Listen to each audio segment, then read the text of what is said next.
sininga fa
sigatala munye sininga omanyi bamanyare chena muso anano ngandugu mali kono fukata bla munye mali kokana la foli anita nune walmando obetani ka obela delen sigere ka foyana ko sogolimbe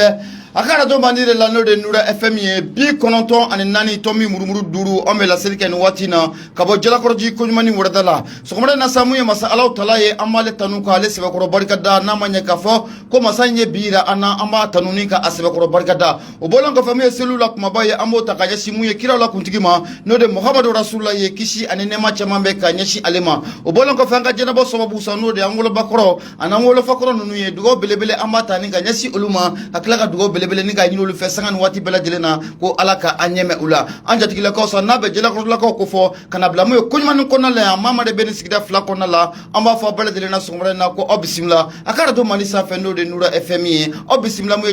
jem kan don kibaru alekene o sanfe sumre na antene bla dagri de la ko sabga mo wati abe bolla anno fe ko sobe ay rabu ka fero ni dabalu sigi singa an wati amsika tanyo fe tumna o wulika to so sira la sa kuma so o kalfalno mamadou adama mayga fe na bela jelo ka mako gafu jamanga madu foli obetani ka naka de masgara ni watina mo ete flesha mako la sigide no de ina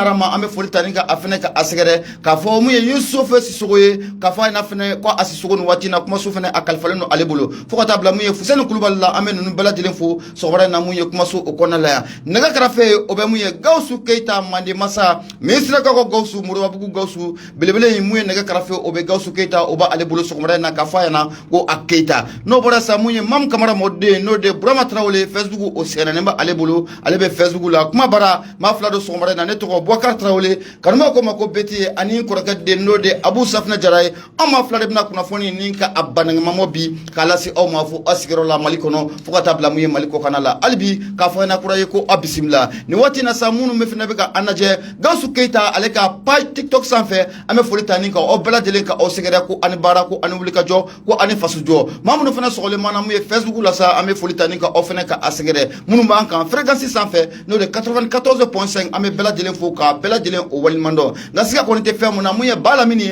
ale deliko ninko o dabo kurango ni atigele no enfer ni watina abeninga na watini ngonbo muye grupu alaka ina lana ni abide kala kise anyu do fawe na sangani wati bela delen ne kurango ni tigera an aklibe jigi belebele na sa no de be gausu kalu liberté kala kise alaka ine ani alislam shu bela delena ankeleme ka taji de ka alaka ni grupu belebele na sangadi nura fm ma ankeleme ka taji de ko kono ni watina lamel kala jakulu obsika kuna fone ninka asoro tugumna o sirati kala tabla dagir de la fiso assalamu alaikum wa alaikum salam Bokar Traoré beti ambi fo ajarani lambe ba chen muso demese ani makoro ajarwi nura fm sampe ambe be fuki wali mando ajarwi kono ani malikoka nge gado ba fo wuli kajo kosobe no de ka kuna fone ka sarada ali nazaraka ka nyeshin ka do ka fo ka nyefo krengre nun kala kuma ba krengre mun wala sai ka do ka fo malbe mun ni kuna sirile do kosobe be se ka kuna fo tumna manyana mai ka do ka fo ame mawfo amun be sani wati ni usole be ana ali ambe fo wali mando unaka ka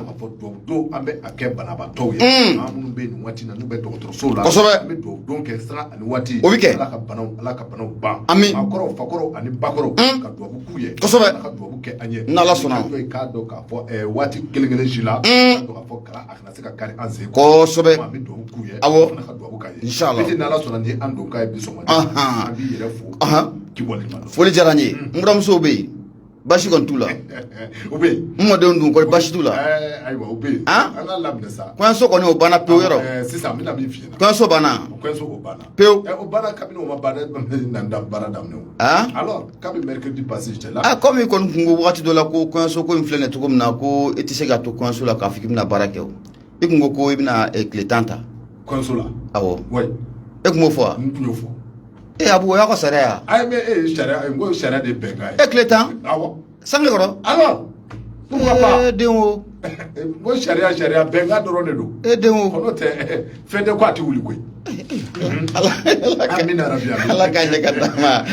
Abu Safna Jara anteni bla dagri dala o sabi ke muye kuna foni asebe koro sonsone ndu ambolo sokombada nanura FM ale soba en kono anga nega turusira o de 76 33 43 03 Abu ambe boli biribiri arado partenaire ameta olu fanfe munya radio Mansour ale be katika fe o programme kalfalo no modbo trawlela munya aruna kulubale be ka mako makensi bakar dimeka fokata bla muye jakuko ka amara kuluballa foli abeta ninga nunu usegere radio tungorake Abu alebe murja macha samake naka jama fuli ambata ninku usegere radio bawle ani radio ledu ni radio belebele fly buguni na foni uba sebakoro jensen professeur Musa Kone siro wala ba cheblen fuli obeta ninka asegere masa jalo amba fo CMDT kono foka tabla mo kramako fanila fuli billa su CMDT okonon Abu angata yanfulla sama FM alebe muye yakuba Kone nyama ya kalfalino alela sokona danyugo jamuka ndambe kene usanfe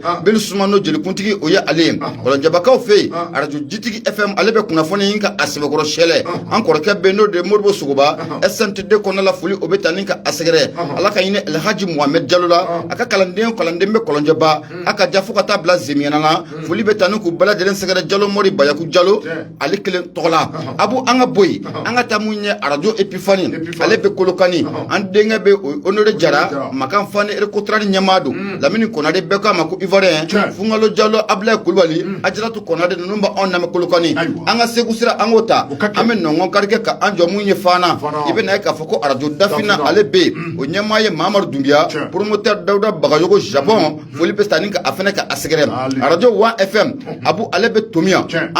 ambeni ndembe node nyama ye Sirima Kulubali promoteur o Dauda docteur Ablaye Damele Musa Bakas retraite nyama ya le anga musokoro ba fene be de node madame Mungoro Gendarme Kamati Krisunu Mungoro duguli Krisini foli obetaninka asegere Samba Jara Tambour amba afena fu Joja Chenu foli bela secrétaire ma professeur fena do Bangasi okonna la Abu angata sigasu nandu na sigasu okonna la radio Koto FM ale be onyama ye Mamadou Sidibé ni bela de loka mako bajo muye programme yo o kalfale no suri itrawlela nambora albi angato sigasu kelen konna la radio Dambe Abu ale be sigasu konna la Dambe abe kuna foni ninka ashela kosowe yaya jurte ye nyama ya le aboka sanogo ni beka mako butelzi foli obetaninka asegere radio Baje FM muye Mokhtar Cham foli betaninka asegere tukoto konna la Abu radio Badenya alebe mana horo onyama ya Yakuba Margo foli betaninka asegere radio Bengola Abu alebe Senu Musa Kone numéro 2 ale yenyama ye bada foli amba taninka asegere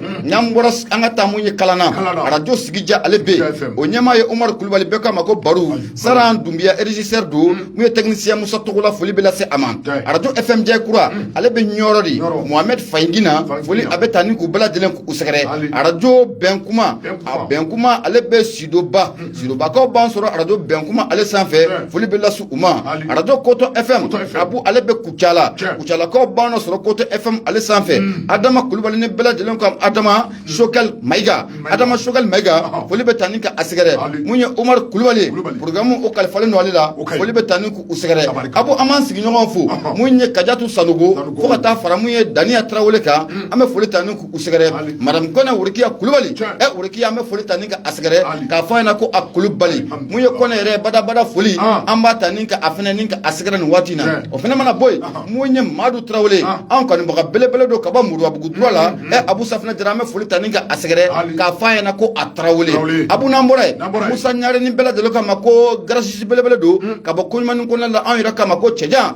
ame foli tanu ka Musa bañare nin ka asegera nin watina abu safna jara malidenw usogole ma ana kosɛbɛ jamana kokan i bɛna ye k'a fɔ ko mun ye faransikɛw bɛ baba adama ture badabada foli an b'a ta nin ka asegɛrɛ n'an ye baba adama ture fo o faransi kelen ni adama magasa foli bɛ lase a ma ibrahim tungara an ka belebele an b'a fo sanga ni waati bɛɛ lajɛlen na k'a fɔ a ɲɛna ko a tungara mun ye zumana jakite a n'a furumuso mun ye safi ye an bɛ ninnu fana fo faransi abu o faransi kelen na mun ye alasani fo fana maa fila foli o bɛ ta nin ka asegɛrɛ aramata dumbiya an b'a fo fo ka taa bila mun ye gafure awa tungara la ninnu bɛ an lamɛn faransi kosɛbɛ foli o bɛ ta nin k'u sɛgɛrɛ aras balayira an ka jo duman an bɛ foli ta nin k'a fɛrɛ sɛgɛrɛ nin waati na faransi kɔnɔna la abu n'an bɔra faransi an ka taa amɛriki an ka kadɔmuso ani layidu dalen bɛ yen n'o de ye gafure awa gindo an b'a fo amɛriki new york o kɔnɔna la madame sumunu foli bɛ ta nin ka asɛgɛrɛ mun ye mamadu sumunu an b'a fɛnɛ fo o amɛriki kelen kɔnɔna la yen mun ye amadu jalo n'an bɛɛ k'a ma ko laada an bɛ foli ta nin ka asɛgɛrɛ abu an ka taa itali sori jalo bɛ yen ni ka taa fara mun ye jibiri ture kan an bɛ ninnu fo itali ɛsipɛnkaw fɛ alimaɲare ale bɛ yen fo ka taa fara mun ye burama kulubali kan u bɛ anw lamɛn ɛsipɛn sanga ni waati bɛɛ lajɛlen abu n'an bɔra yen kɔrɔfarikaw fɛ mun ye maliyaso eli diko ani ka n'a bila mun ye mahamadu umaru ba ninnu bɛ anw lamɛn kɔrɔfari abu an ka taa kɔngo tijanikaw ka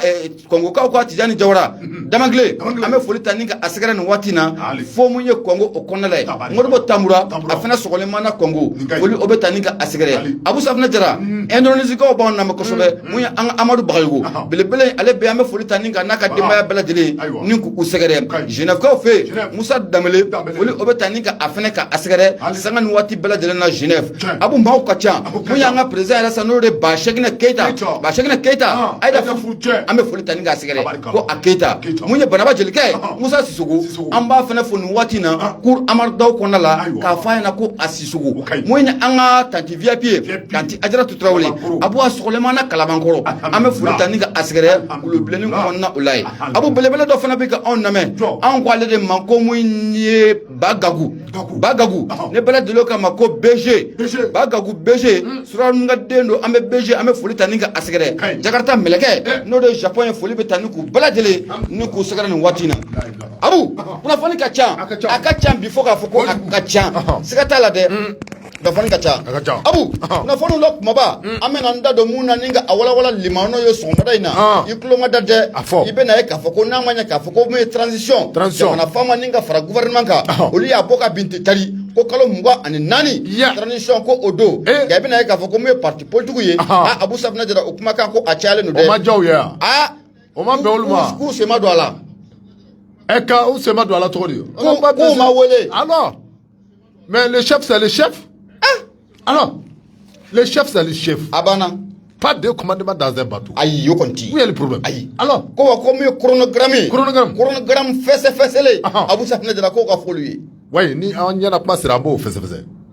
Amina o an b'a fɛsɛfɛsɛ mais pas tout de suite abu n'o bɔra yen k'u nun tun ye suyankalo tile 3 ye docteur Sogɛli Kokala Mayiga a ka gouvernement a ye san 1 sɔrɔ kuma kɛlen don o kan Sogɛli yɛrɛ kumalen don o kunnafoni o bi yan abu safinɛ jara n'o bɔra yen anw ni suba ninnu ni ɲɔgɔn cɛ n'a bɛ CEDEAO kofɔ abu safinɛ jara jɛlɛ mun o kɛra sibiri tɛmɛnen ye n'o bɛnna suyankalo tile 4 ma abu ko mun tun bɛ dugu la n'a ma se ka ɲɛfɔ ko mun n'o kun dogolen don n'o ma se ka ɲɛfɔ abu safinɛ jara da a na don o la o fana mana bɔ yen an ka dɔn mun ye CMTR o kɔnɔna la CMTR n'ale ko fɔra a bɛ mun ye transporteur olu ka jɛkulu belebele dɔ bɛ olu ka jɛkulu dɔ don a ɲɛmaaba n'o de ye Yusufu Tarawele an bɛ don min na ko bi ko sɔɔni ko mun ye pôle économique ko Yusufu Tarawele a sigiyɔrɔ tɛna taa bɛn MCA ma wa fɔlɔfɔ b'a kɔ dɛ fɔlɔfɔ b'a kɔ MCA ala ka ɲɛ ka maison d'arrêt central de Bamakɔ yɛma in dɛ yɔrɔ in a bɛ ɲini ka fan dɛ fa dama wa kojugu yɛma in disiba dama comme kura jɔlen don jɛgɛbaw dama kura jɔlen don VIP bɛ yen mais min ka jugu u kana taa u sigi ka tila ka taa u bila télé lajɛ ni fɛnw na ye dɛ n'i kɔni taara MCA la a kan ka dɔ k'i bɛ yen de n denw ka dɔn cogo di n'i bɛ yen a kan ka dɔ k'i bɛ yen de ka i ye kaso la ka tila k'i ye lafiya kɔnɔ cogo sugu dɔ la o ma ɲi ala tɛ yen na k'ale bi k'an bɛ da fanga la dɛ ayi n'a fɔra kaso a kan ka kɛ kaso de abu n'o bɔra yen mun ye taji ye n'o bɛ essence kɔfɔ ka na fara gasoil kan abu safinɛ jara dɔ yɛlɛla a sɔngɔ ka di desani dɔ farala a kan tuguni ayiwa o kunnafoni o bi yan a digira n na fɔlɔ bolifɛn mun ye faliw ye wotorow misiw an bɛ segin olu ma abu hali bi n'o bɔra yen n'o bɔra mun ye CEDEAO maaw hali bi u ka kunnafoni bɛ yen farafinna jamana minnu bɛ yen Abu Safinɛ Jara ne tubabu hakili b'u la nin waati in na n'u bɛ CEDEAO kɔnɔ da a bɛna don o la Abu Safinɛ Jara n'o fana bɔra yen i bɛna ye k'a fɔ ko mun ye an ka kiiribon minisiri n'o de ye Kasonge a kumada dɛ dossier dagabana damadɔ bɛ yen a ko sɔɔni ko o kunkan ko o bɛ bɔ o fana mana bɔ yen Abu Safinɛ Jara mun ye faali o kɛra dugu min bɛ n'an ka ma ko Anderbugan anw ka armée n'a bɛ lɛfama o kofɔ o ne bamananciw karila ɲɔgɔn na n'o bɛ État islamique kofɔ Abu Safinɛ Jara o jaabi o bɛ yen n'o fana bɔra yen an bɛ don min na komi bi mun ye Ogosagu n'ale kofɔra dugu dogolen tɛ malidenw na hali bi ko gɛlɛya ko a b'u kan dana don o la Abu n'o bɔra yen i bɛna ye k'a fɔ ko mun ye délégation algérienne dɔ Algérikaw ka délégation belebele u nana mun ye an ka chef d'état-major n'o de ye Buwa Jara ye Abu Safinɛ Jara kibaruya duman o fana b'o kɔnɔ la an n'an da don la n'o bɔra mun bɛ sanayɛlɛ kalansow ko fɔ Abu Safinɛ Jara ko o tɛ sanayɛlɛ kalansow tɛ wa o siyɛnkalo tile 20 e bɛ taa grève la grève nin waati in na aw bɛ sew de kɛ grève nin waati in na Ala ka ɲɛ ka d'a ma kunnafoni kɔni ka ca fɔ a ka ca Abu Safinɛ Jara an tɛ nin bila dagirida la ko sabu kɛ waati a sɛbɛkɔrɔtara an m'a ɲini mun ye Mamu Kamara mɔgɔ den fɛ n'o de ye Burama ye a ka fɛɛrɛ dabali ki bi ta ɲaaminen don dɛ Gawusu Keyita Jata ko don Gawusu Keyita Jata mun b'a bi a ye n tulo donna kibaruya dɔ la sɔgɔmada in na Ala ka ɲɛ juma don wa a ka di o ka di kɔni n'a ma kɛ duman ye a tɛna kɛ goman ye a ka kɛ duman ye o de ka ɲi ayiwa an bɛ dugawu kɛ Ala ka kɛ duman ye ami Gawusu Keyita Jata Manden masa fɛɛrɛ dabali kɛ i ka tɛ munumunu n'a ye ka na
Abu Safna Jara, Arajo, Oye Nura FMI, Picononto, and Nani, Tommy Murmuru Doro, Amela Silicon Watina Cabo, Jalacordi, Kujmani Wardala, Negajusa 76, 33, 43, 03. Sedantama Abu Safna Jara Ameta,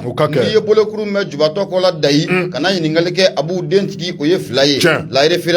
la référence me bonne allié. Mamu Kumalunda Kono Ode Bubakar Jara, Bubakar Jara, Ako Kanyeshi Munye Amarko Tente albi anka jamana okonala sero mawe nyanye munke munye sibiri temenendo bena junkalo klenani ma ko fe jumene be no o manya fo maw nyana fe jumene be ne diplomatu manse ko osigi senga o bolen ko fe muyanga jamana fama no de ashim ko itaye ko kumana ko ajja ko lene dowa munye transho kuntala janya ninku onya fo olunyana munye fatrike baye ayi ningali to min ko osigi fatrike ba no de Bubakar Jaray ka bo la reference okonala abu ayira ka fo ko munye siro manu na be shuba nunu ko fo ibe na ka fo ko sibiri temene we amarko ninka asboro tintin kuraide ganyano oche kibara laba munu kumbe munya onisiro mauni nyonchela la abu kibara ko nu kuyaira ka fo ko mu foga ben ko bina do onisiro ni nyonchela ula ga ma chama ko ni akara jigiwaro yi bari den chama ko ni fanfe we aklina mun ta munya sibiri temene patriba ka fola akoni ye ko ira jatemina kala jam maline sida woni nyonchela ula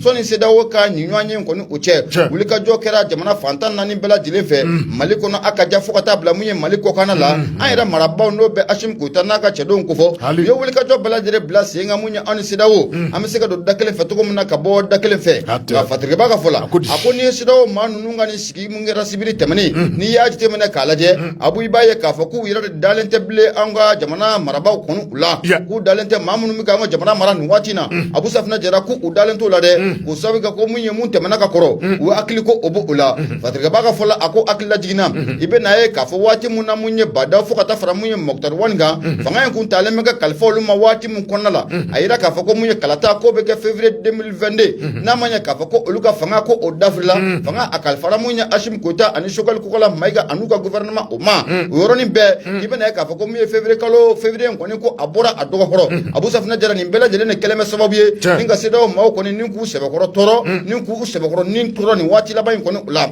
akono borai ibe na e ka fo ko munye sedo mau katala mabu labi ni ya ka fo ko amarko inko aba anka jamana munumbe nu be sida o kono o masaka o yere aluno ya soro unuka jamana kono do akina ta to ko tikeleni o jamana masaka chama be ku be ka bara kono ko francier ko franci o sabka ko me franci atefe abada mu amarko akabo anga jamana ko ni ka ko bi na ka fo ko ni masaka nu chama ku be ka bara de ka franci jamana yi akoko aluno ya soro mu jamana damado be wira kon ba don ka fo ko gela abuka dugla donga gasika tefe mu na o be ka bara ke albi francier Senegal bo ola fata fara munye korva jamana ha Abu Safna Jara no masaga flana be maxal ko fo kana bla Alassane Dramane Ouattara no fla bla jele franziga jo Abu Safna Jara ebe na ka fo ko munye ki bodo fena ko osorla ko munye sedo ma use ko dimnenu ni akli bala wati temono yo wole bla anga jamana fama ma ko akata nywanye ola jamana fama amata abada o keleme sababu ye ni ku use ko dimi Abu no fena borai fe mun no be dugudugula ebe na ka fo ko munye sedo ma ko ni sigin keneka abina fo ko kuma ya ira ka fo ko mi jamana premier ministre no de be docteur Sugal ko la maiga ko fo premier ministre mi domina ko bi ko siraw maw o te fa ka ale fene kale ka wuli Sugal ko la maiga unayi ubayi Fasike ba ko nga fola sida o mauka ni nywanya ko keneka Abu Safna Jara ko adibidibi ana dugo Abu Safna Jara ko achara foka foko achara ngasika te femu na uyayira ka foko shwekalo kle saba una seginga na kuraye muinye jamanai na be ba maliba ko foka tabla burgala anegine kona kiriku una nunu felata Abu Safna Jara ko na no shele abela tele kuboy ibe na ka foko munye sida o ni onchilala chiden keregere lembe no be good luck Jonathan no ba ale ko fo sida o mawya hino fe ko ka wuli ka joke ka siga sigali ko oke ka baro ko obulda wala sa munye foka be albi obeseka na onni sira woni nyonchila la tomna munye kurun gram kenengrele ko munye gudlo Jonathan aka ferenda bali bela jelenke ko onyini fatriba ka fola wati munasira o mako nimbo ula extraniso abeda nima transition atida nima kalota anefla kalota anworo kalo muga ibena ka fa anga jamana fama ayiterdere munye colonel Ashimi ko itai ako munye juin kalo kleworo temene ko meniko bora ka binte chali ka ira ka foko an ka transition seda wo sona ma wa seda wo ma so wo kala mugani nani anyo mo fo ate wuli wuli bal done ate wuli kala mugani nani ate wuli ay ni sigibi ke koreka sika ke koreka kala mugani nani woni kalo ko kuma ça c'est fini obana ayo obana degra taraw ni bana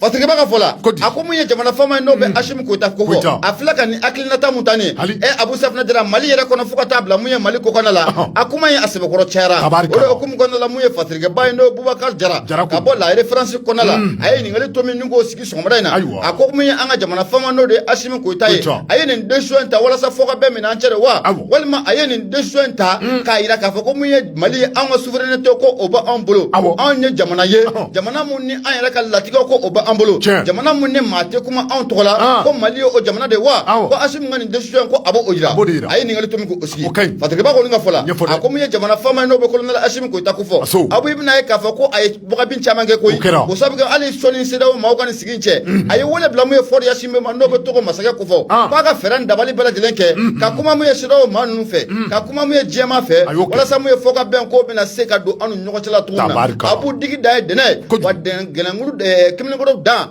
o ye gelangulai Abu Safna Jara ngoni be domna ko bi sigate fe munna fe mun no be dugola premier ministre kungolo ko kuma o be dugola no bore jamana fama ya banga tali munke Abu Safna Jara o fana be koy abu no bore ibe na ka fa ko me jamana munu fana be anu no masaka ba don ka fa ko gela ba dugula don ka Senegal nanga def ani ngata fara mu yo korva jamana ka o masaka o te ado yowa Senegal te maksale wa nunu ba don ka fa ko gela bu ka jamana kono don ka gamunye Macroni na be France masaka ko fo Abu Safna Jara buka bara de keno aklina tay ore kama Abu Safna Jara u bane ne ku siemo amar ko ka na mon flani anya sama ka bomu ye da reference ko kona la Boubacar Jara ale sabani gala Abu Ibunya oba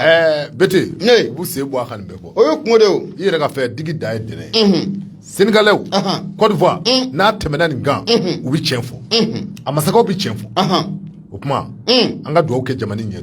hali bi an ka duwawu kɛ bidi kari wa fɔ ne bɛ tigɛ a bɛ ɲa dɛ mɛ tigɛ don mɛ bɔ ni sɛbɛn min ni o cogoya ko les démocrates k'a dɔn k'a fɔ Seydina Umaru Diko ale ka sɛbɛn don a ko i k'a dɔn k'a fɔ i bɔra ka kɔrɔfɔ min fɔ sisan a bɛɛ lajɛlen bɛ tali kɛ ɲɔgɔn na i k'a dɔn k'a fɔ min ye Seydina Umaru Diko ale kɔni y'a jira k'a fɔ CEDEAO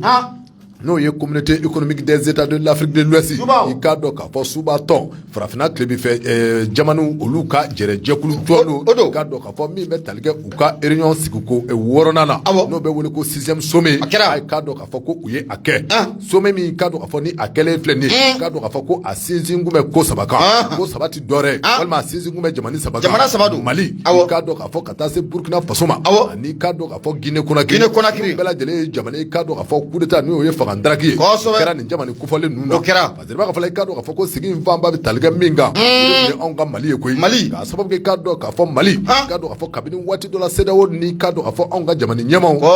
ko kɔni bɛ anw ni ɲɔgɔn cɛ i k'a dɔn k'a fɔ n'i ye anw ka jamana in ta k'a lajɛ min bɛ tali kɛ i k'a dɔn k'a fɔ ba Faransi la a saga ani waati bɛɛ lajɛlen min ye tiɲɛ jala ani k'a dɔn k'a fɔ n ti sɔn nin ma nin ti kɛnɛ bilen min ye yɛlɛma ye i k'a dɔn k'a fɔ anw ɲɛ yɛlɛla koyi k'a dɔn k'a fɔ min bɛ wele ko souveraineté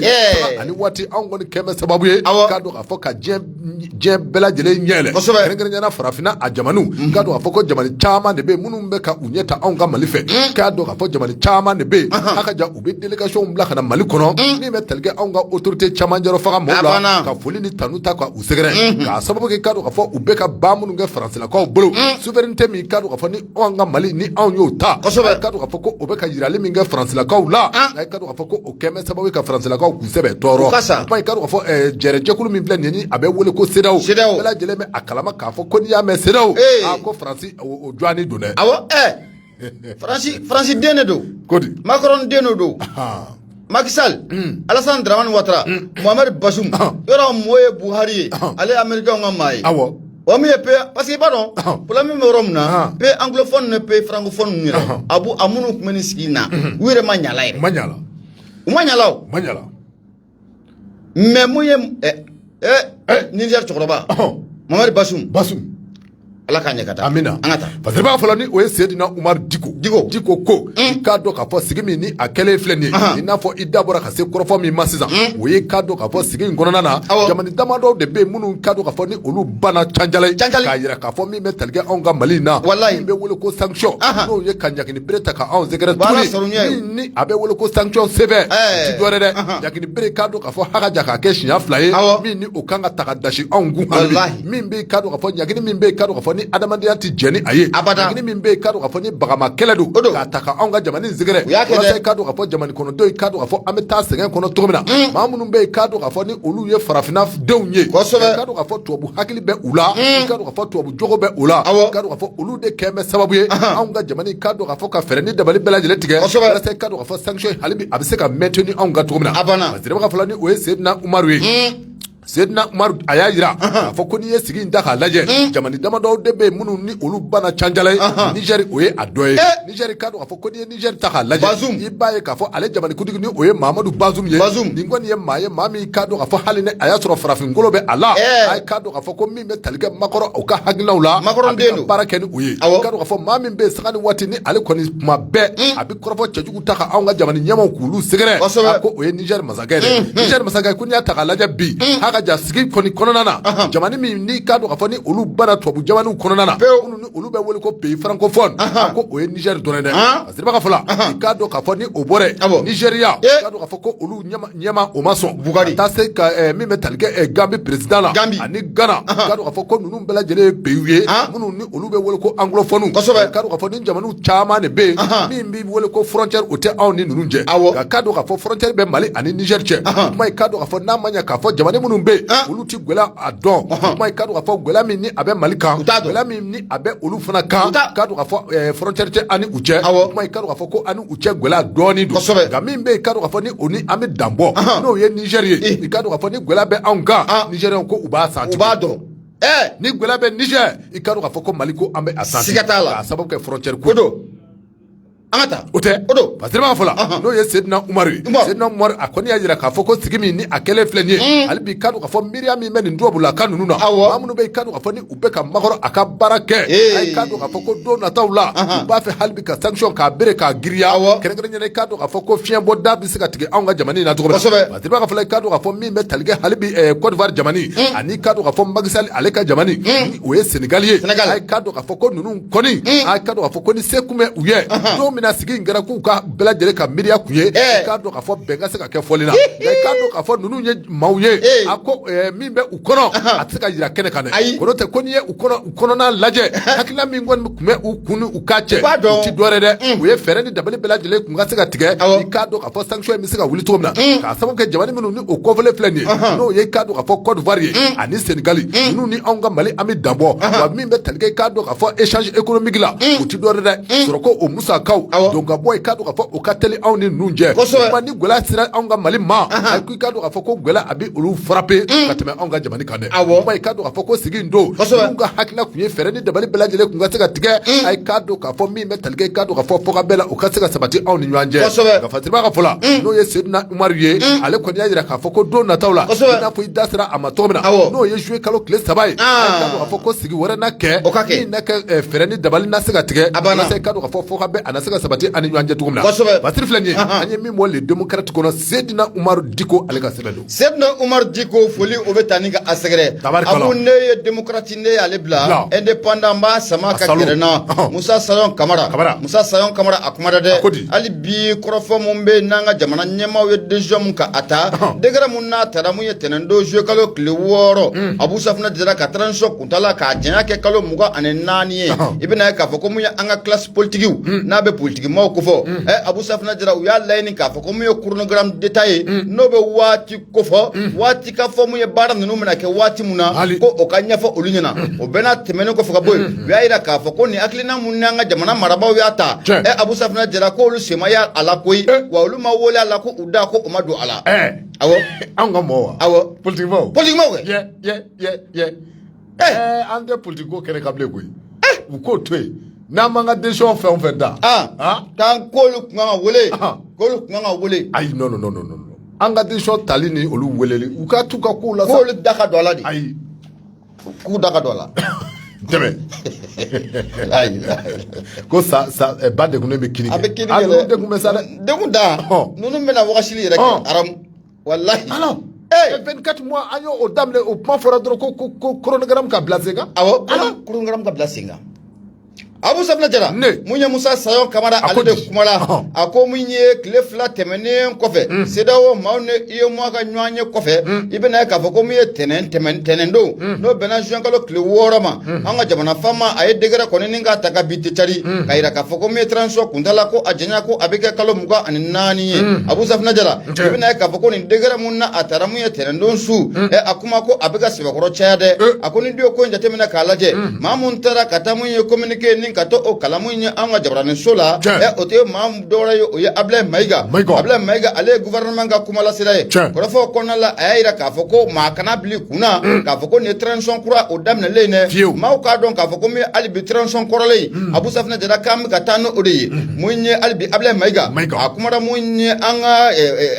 télévision so o sanfɛ n'a bɛ ORTM o kɔfɛ a y'a yira k'a fɔ ko min ye transition kuntala janya ko kalo 24 don wa jamana faama a y'o degré kɔni k'o ta Abu Safina Jara n'i ye ko in jateminɛ k'a lajɛ a b'i n'a fɔ kalo 42 san 3 ani tila ko o to o ye wa transition yɛrɛ ko a kuntala janya a bɛ taa bɛn o ma n'i y'a daminɛ mun ye septembre 2020 o kɔnɔ la ko mun ye san 3 ani tila ko a bɛ t'i jɔ o la Fatigiba ka fɔ la a ko waati mun na ko nin miirina mun na a taara mun ye an ka jamana ɲɛmaaw fɛ nin waati laban nin na nin kɛra waati ye waati mun ne gɛlɛya fɛnɛ ko o ba anw ni CEDEAO ni ɲɔgɔn cɛla o la o de hukumu kɔnɔ la i bɛna ye k'a fɔ ko ɲininkali taara ka mun ye colonel Ablaye Mayiga ni ka a sɛgɛrɛ dɛ Ablaye Mayiga a y'a yira k'a fɔ k'an bɛ don min na ko bi n'a ma ɲɛ k'a fɔ ko mun ye wulikajɔw bɛ sen na o ye jateminɛ caman de kɛ ka kow jateminɛ k'a tɛntɛn ni ka a lajɛ wa i bɛna ye k'a fɔ ko nin décision mun na a taara yanni décision in ka ta siga t'a la mun ye maa mun y'o ciden ye anw ni CEDEAO ni ɲɔgɔn cɛ n'a bɛ Goodluck Jonathan ko fɔ a b'u ko kibaruya ko o dira ale ma o bɔlen kɔfɛ Abu Safina Jara i bɛna ye k'a fɔ ko mun ye hali jɛkulu mun sigilen bɛ n'an k'a ma ko comité local de suivi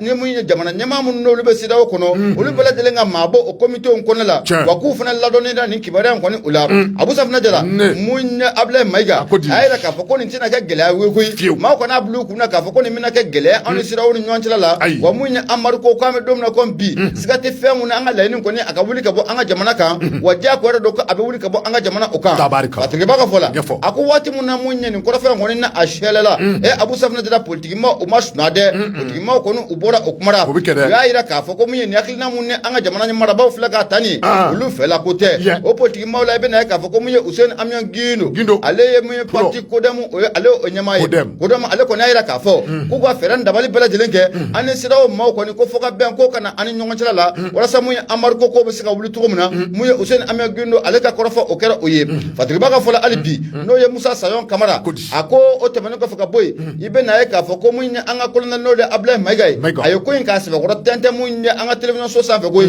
a y'a yira k'a fɔ hali maaw bɛ ka chronogramme mun fɔ nin ka waati fɔ kalata bɛ kɛ waati mun na ka waati kofɔ yɛlɛma minnu n'olu kan ka kɛ jamana kɔnɔna la olu bɛ kɛ waati min kɔnɔna la maaw mago bɛ o waati min na o baara kɛli ko ka gɛlɛn sisan kosɛbɛ ko sabu kɛ i bɛna ye k'a fɔ ko mun ye sariya n'o bɛ loi électorale kofɔ sariya mun kura mun n'olu kan ka ta ka kalata k'a labɛn o sariya dalen bɛ mun ye CNT maaw ka tabali o sanfɛ ni CNT maaw ma voté k'o kɛ Abu Safina Jara olu tɛna se ka waati kofɔ o la o baara ko a bɛ gɛlɛya fo k'a fɔ ko a bɛ gɛlɛya o tɛ fɛ ka presse kun non baara bɛ bɔ a da fɛ e tɛ kɛ maa ninnu dɔn e tɛ ka mɔgɔ ninnu ma ne nɔ bila wa e pourquoi a ne nɔ bila cɛ ye sanuma min k'u nɔfɛ an ɲɛ b'a la k'a fɔ cɛ tɛ a ko kɔnɔ e bi b'an bila u nɔfɛ o Abu Safina Jara n'i ye sariya kura minnu n'olu bɛ CNT maaw ka tabali sanfɛ n'a bɛ kalata sariya kura n'a b'o kɔfɔ waati tɛmɛnen na i bɛna ye k'a fɔ ko mun ye présidentielle Abu Safina Jara ko a kun bɛ taa mun ye kalo tile 60 o la nka an bɛ don min na ko bi sariya kura mun bɛ yen n'o bɛ CNT maaw ka tabali sanfɛ a bɛ taa mun ye tile 90 a la a ko n'o bɔra yen yɛlɛmali caman o de kan ka kɛ mun ye CNT maaw fɛ walasa mun ye chronogramme o bɛ se ka di cogo min na nka mun ye parti mun fana bɛ n'an k'a ma ko yɛlɛma ale ka maa mun bɛ n'o de Amidu Dumbuya ale yɛlɛma ale y'o ka porte parole ye ale kɔni y'a jira k'a fɔ k'an bɛ don min na ko bi olu tɛ fɛ ka fila mɛn koyi chronogramme de ka di olu ye chronogramme de ka fɔ olu ɲɛna olu bɛ se ka fɛn mun kɔni ko o faamuya ko ye chronogramme ko o ka di ko an ka jamana marabaw ko bɛ ka nin fɛɛrɛ mun tigɛ sen kan hali bi ko bɛ ka tile kɔni ko o ga ana koyi k'u ka fɛɛrɛ dabali de kɛ chronogramme o bɛ se ka di cogo min na Abu Safinɛ Jara hali bi n'o bɔra yen i bɛna ye k'a fɔ ko mun ye politique ma o kuma la dɛ maa wɛrɛ bɛ n'ale de Mamadu Tarawele mun ye masakɛ kalata minnu yɛrɛ kɛra an ka jamana kɔnɔ waati tɛmɛnenw na n'a bɛ lajibunama fanga waati o kɔfɛ ale tun ye cɛbɔ ye a y'a jira k'a fɔ ko an bɛ don min na ko bi mun ye transition kuntala janya olu ye san 5 de fɔ n'a ma ɲɛ k'a fɔ ko mun ye jamana masakɛw ye san 2 o ta u ka fɛn fɔ san 2 in kɔnɔ la u bɛna baara min kɛ o san 2 kɔnɔ yɛlɛma minnu kan ka kɛ o san 2 kɔnɔ u bɛna baara belebele minnu kɛ olu san 2 kɔnɔna la Abu Safinɛ Jara k'olu kɔni mago bɛ o ka fɔ u ɲɛna Abu n'o bɔra yen hali bi mun ye politique ma o kuma la dɛ politique ma kɔni y'a jira k'a fɔ ko ni sariya mun ni a talen filɛ nin ye an ka marabaw y'a ta u kelen na de décision min bɛ n'an b'a fɔ ko unilatéralement k'u y'a ta u kelen na wa olu sen ma don o la mun ye Ismaël Sakɔ PSDA ale bɔ o la ale ye parti mun jɛkulu mun bɛ n'an ka ma ko cadre d'échange pour une transition réussie Abu Safinɛ Jara ale y'o jɛkulu in maa ye ale kɔni y'a jira k'a fɔ ko mun y'an ka fanga marabaw fanga kalifalen bɛ maa minnu la nin waati in na Abu k'u ye ko in kɛ u kelen ta de wa u ma sɔn ka olu wele k'u da don a la ko ni du ye ko in jateminɛ k'a lajɛ olu tun ka wele k'u da don a la Abu Safinɛ Jara ko in kɔni bɛ to min na ko bi siga t'a la mun ye nin chronogramme ko in waati ka fɔ olu ɲɛna mun ye nin baara in bɛ kɛ nin waati in na waati ka fɔ olu ɲɛna kalata bɛ kɛ waati kɛrɛnkɛrɛnnen mun na ko o waati ko o de ka fɔ olu ɲɛna kunnafoni filɛ nin ye an y'a sama ka bɔ indépendant ale kɔnɔ maa min ye sɛbɛnnikɛla ye o de ye Musa Sayon Kamara i bonya o b'a la bete maa bɛɛ lajɛlen dati don fɛn dɔw la dɛ n'i ye dɔw da dɔn a ko ma ban ni ko n'a jama cayara ka se hakɛ dɔ bɛɛ da tɛ se ka don a la sa ni bɛɛ da donna n'o dɔrɔn a bɛ tiɲɛ hali bɛ gouvernement d'union nationale min fɔ gouvernement d'union nationale tɛ yen a tɛ Abu gouvernement d'union nationale a tɛ yen o bɛ se ka kɛ cogo di bɛɛ da man ɲi fanga bɛɛ da bɛ se ka don fanga la aw ye fanga in mara yan san 30 kɔnɔna la an filɛ gɛlɛya min kɔnɔna la n ko politique maaw de y'an sama ka se kojugu lakana baliya mun b'an ka jamana in kɔnɔ bi politique maaw de y'an sama ka se anw ka dɔgɔtɔrɔso kɔnɔna bilama ɲaaminen don cogo min na politique maaw de y'an sama ka se anw ka kalanko bɛ cogo min na bi politique maaw aw de y'an sama ka se o kɛra dɛ o kɛra san 30 ka jamana buru jamana in filɛ dingɛ o dingɛ kɔnɔ ka fonctionnaire kɛ milliardaire caman ye aw de y'an sama ka se politique waati don dɛ nka an ye mun fɔ Asimu ɲɛna Abu Safinɛ Jara an bɛ segin a kan hali bi jamana faama ɲɛna sɔrɔsi fanga o ni civil fanga tɛ kelen tɛ u man ka kɛ kelen o man ka kelen dɛ ayi an de tɛ taa ka segin wa mun ye transition kuntala mun janya mun fɔlen filɛ kalo 24 mun filɛ nin u m'a fɔ ko kalo 24 yan kalo 4 ma dun a la ka ban a tɔ bɛ tɛmɛ 20 kan 20 ani 22 a tɛ 22 bɔ a t'o bɔ a tɔ t'o ya yɔrɔ tɔ man jambilen bɔn baara de daminɛna baara ma daminɛ wa ni mun sɔrɔla piyɛn tɛ k'a fɔ k'i bɛna namasa fara fila senkɔrɔ pour k'a ɲagami cɛ tɛgɛ ta tolérance zéro ah non mais c'est ça non mais c'est ça n'o de don n'a ye cɛ tɛgɛ ta a tɛ nɔgɔya dɛ tolérance zéro a banna n'a ma ɲɛ k'a fɔ ko mun ye kalo 24 o kɔni tɛra ka ban baaraw bɛna kɛ ni cɛ o cɛ minɛna kalo 24 o tɛ koba ye o baara ka ban tolérance zéro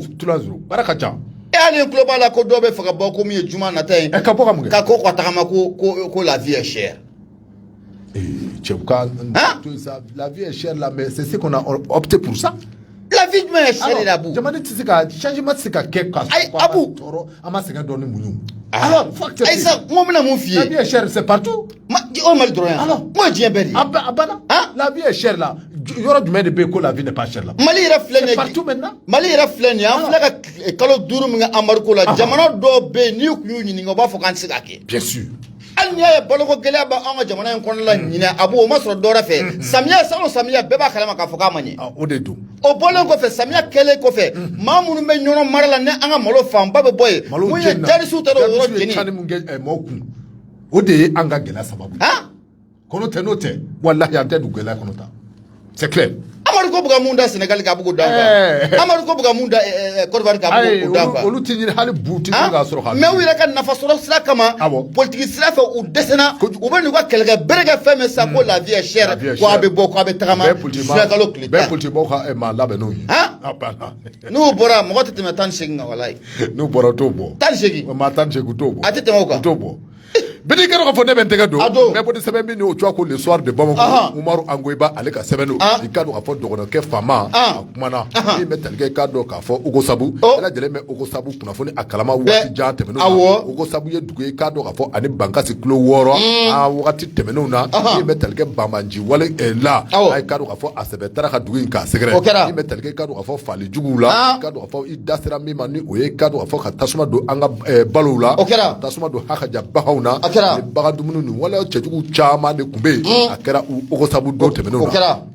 parce que baka fala ni oye Umaru Gindo ye Umaru Angoiba sage oye Umaru Angoiba Umaru Angoiba akoni ya jira ka foko don temeno na ay ka do ka fo ni wala cejugu kera bela dele me akalama ka fo kabeni wati dola ka do ka fo mi metalike ni kurala an ga arme akera sababu ye ko fie sila ka do ka fo anu ni an ka do ka fo hakaja o wuli ka jo kera sababu ye metalike ni kurala ko do arme la nan gwa ma comme la montée en puissance o la montée en puissance mi ka do ka fo ni arme yo wuli ka jo ke kera sababu ye ka do ka fo mi metalike mi metalike ka do ka fo basigila ka do ka fo ka asabati ni ndugi ko folena ni uye Ugo Sabu ye ka me wati na ko bi hakaja ka do ka fo jamani akabo kusobe arme ko ni ka do ka fo hakaja ni arme yo wuli ka jo ka sebe sabati na tara yoro woro la abina fe ka do ka fo dugu mi plan ni o twa ko Ugo Sabu ba manju ka do ka fo uba fe ka halbi ka segi kana ni dina ka do ka fo mi metalike terrorisme la ala dele ni do ko dina marfatugu ni do ko ka do ka fo ma bagbali kala ni ngoni ku keme ka wuli ka jo ka wuli tuguni ni metalike Ugo Sabu la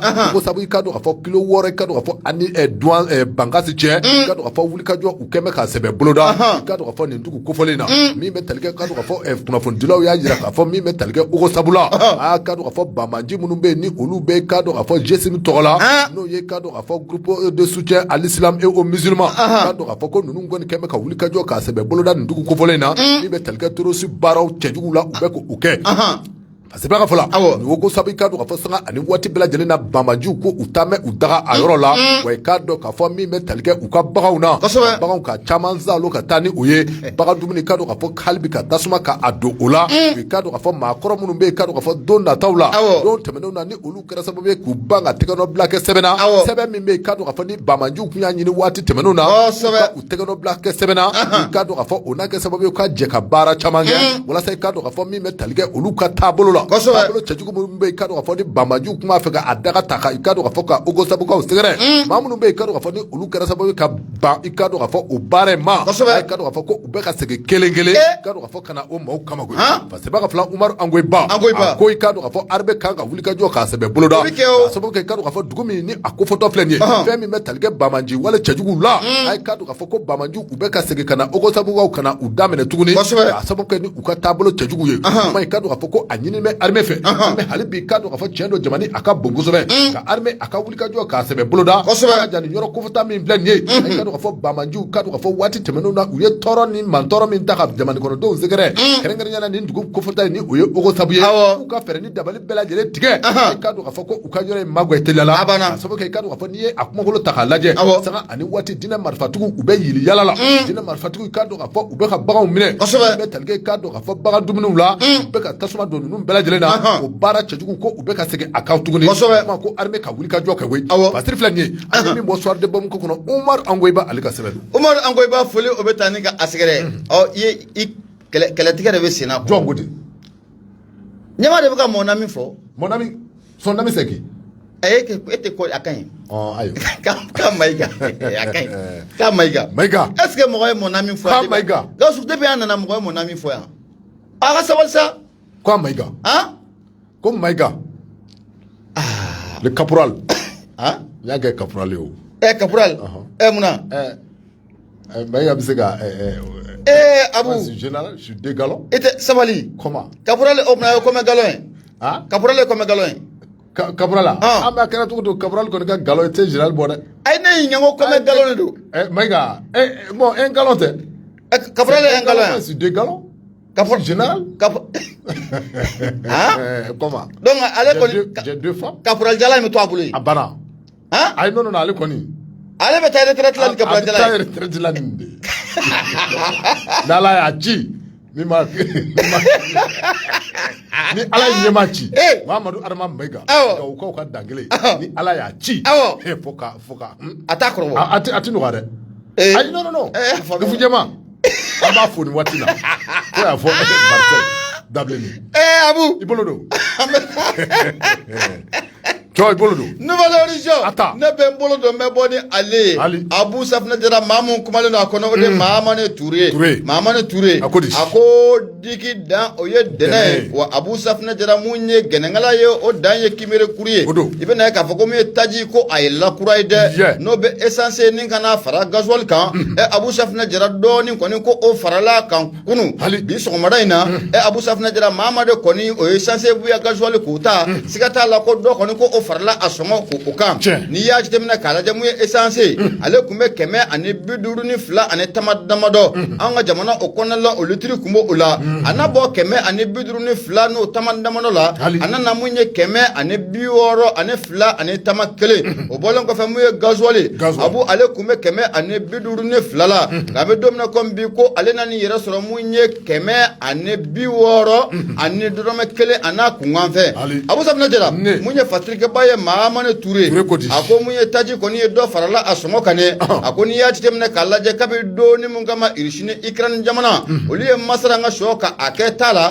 ma chama koni kun sigilene ka foko munye taji ko asongo koni ko abe gele jian koni obuna kun okena okan ako du mi ko njate mene kala je gele munu ne Senegal ka ya asoro foko ta fara munye Burkina Faso ka ya asoro Abu Safna jira omo osoro ko usabga munye anga fanga maraba mamunu kele mega jamana ka marani wachi labanya we wuli ka jo bala dilene ke gele mun no be Senegal ka odala gele mun no be Burkina Faso ka odala taji ko la malido angano o gele ko osoro ga manya mungo ina fo nya fina to komna digi dai dene wa gele ngala dai kibere kuriye akomu do farala taji asongo kane adam na suro mini wati Abu Safna jira ametali adriga ba mu Mahamane Touré ako munye nya fina to komna jatemle kelaw ya jatemna kala de komu irishine ikran jamana kabi doni mun kama olu masara nga shoke tala ma chama ya donga foko mu taji ko gele ko abina jamana konna la mu ye jinya era buna ku okena okan ko sabga mu ye irishine ikran nga kele abu do akun fla mu ne 3 millions de barils Abu Safna jira ayira ka foko o de maye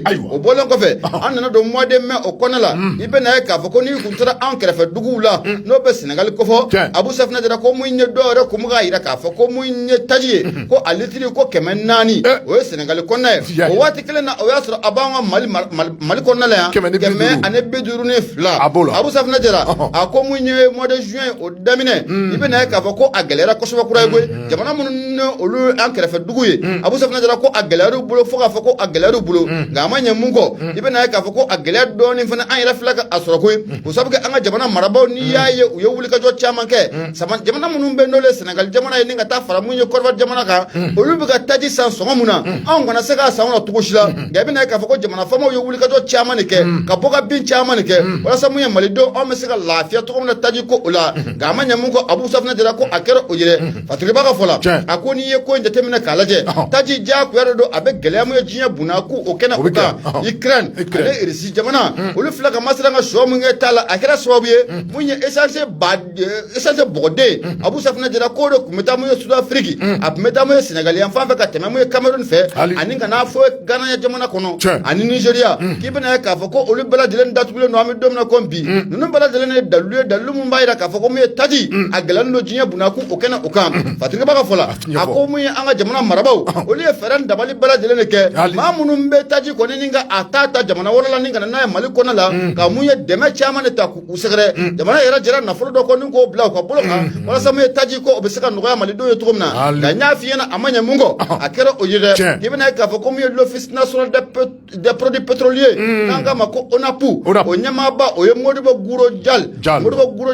flagate wa ale ko ni ayra ka fo ko me domna ko bi sigata la ko mi taji songo ko ko abena gelea wa abena gelea fo ko abe gelea de ale no ya so mo jamana wora to ko no oluba ansanfe ga doni fana ko na faramu ye mali ko ni otaka ko baro no me damina munye kunu minu wati zuraru wati ko bara no ko obe damina munye super carburant na ko fora abe essence ota ale ko fo obe ba munye keme ani biduru ni flala an kana ira so munye keme ani biworo ani flala abu safna jara no bora mo gazole o ba keme ni bidru ni flala na yera soro munye keme ani biworo ani tamakele ana akunganfe munye ona punyima ba no de modbo guro jal ako alini yaye ko songa ko adana ma mali marabo yo wuli ka do chama ni ke subvention chama ni kera wala sa munye songa ko akara sinima ko no te jamana na ko me essence électrique clé ne fanga kam teme kunte na amara ba ko wuli ka do kunte essence électrique clé ko an masa kema fla ane munga ane ko abike kan masa o la abike de gasoli kema fla ane bisaba drama wolofla ana kunga fe mais jamana marabako de wuli ka joke ka subvention ke ali essence mamu meta senta jamana woro la kananai abu ni wi ngoba fi ne mali marabako ka wuli ka jote essence buka frais Sénégal so mu na bi ay wala fo ni ngoba do abuka fele korvar akemina obado amarko ban fe ya geri ba anga jamana onata be amara bago yo wuli ka joke abuka fele jamana mu na ta no Sénégal jamana anta daga no te obe ako vie cher do koko lu bi bo katama ko vie cher bora katama vie cher ira ka fe tu te me matani doni go est-ce pas la peine Abu Sabna jira kuna fonu ngoni flene ana sama ka bo mu nouvelle origine ale konna la mama ne Touré ale sabani ngala ibonya obala bedi kanu ka fo mama ne Touré amba fo yani ki bolo do anga feren dabali ki anga ta suku kono kana son to koy kan son jam aywa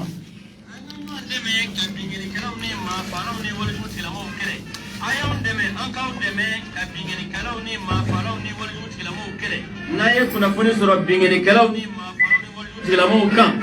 ay nɛgɛjuru ci dɛmɛso la nɛgɛjuru sira fɛ o tɛ sara min na 80 0 0 11 20 walima 80 0 0 11 22 walima 98 17 36 75 ngo 98 17 36 45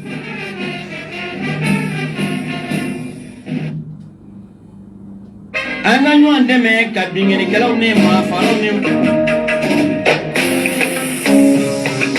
abeka asola ka kile bɔ fan lajɛ ni ka taa a nɔfɛ aw minnu kun bɛ yen n'aw kun jɔrɔlen don château tilannen bɔ ka ban pɔnpu minnu bɛ yen n'olu bɛ k'a kɔnɔ a jɔrɔ banna pewu abeka asola u ka dagabana pɔnpu minnu bɛ yen n'an k'u ma ko pɔnpu asola a bɛ sɔrɔ nin yɔrɔ kofɔlɔ in na pɔnpu ACEDC courant panneau a b'a bɛɛ lajɛlen ta min ye aw ye k'a dɔn dagabana panneau ye k'a daminɛ 335 watt fo ka taa se 50 watt ma aw minnu bɛ yen ni aw haminen don batiri ko la abeka solar nana jɔ aw jigi kɔrɔ u y'u kɔnkɔn fa dagabana batiriw la n'an k'u ma ko batiri lithium ka courant mara aw ye k'a daminɛ kilowati 10 fo ka na se aw ye k'a dɔn 2 kilowati ma n'o ye kilowati 2 ye min ye batiri indu ye ale bɛ se ka mɛn aw bolo k'a daminɛ san 6 fo ka taa se san 10 ma batiri wɛrɛw b'u bolo n'u b'u wele ko batiri gel n'o bɛ coréen batiriw n'o bɛ o kofɔ min ye dagabana onduleur ye a sugu bɛɛ lajɛlen u kɛn bɛ ka cɛ ni ka na n'a ye aw ka nimisiwasa kama onduleur hybride o yɛrɛ fana o bɛ sɔrɔ u fɛ yen onduleur qualité o qualité min bɛ yen n'aw mago b'a la a y'aw jigi kɛ ABK solari an balimaw ABK solar kɛn bɛ ka lampadaire qualité sugu bɛɛ lajɛlen cɛ ni ka na n'a ye aw ka lafiya kama o de kama waati bɛɛ lajɛlen a bɛ fɔ an ye n'an bɛ ɲininiw kɛ an k'an jija an k'an hakili sigi yalisa an kana taa kɛ an yɛrɛ ma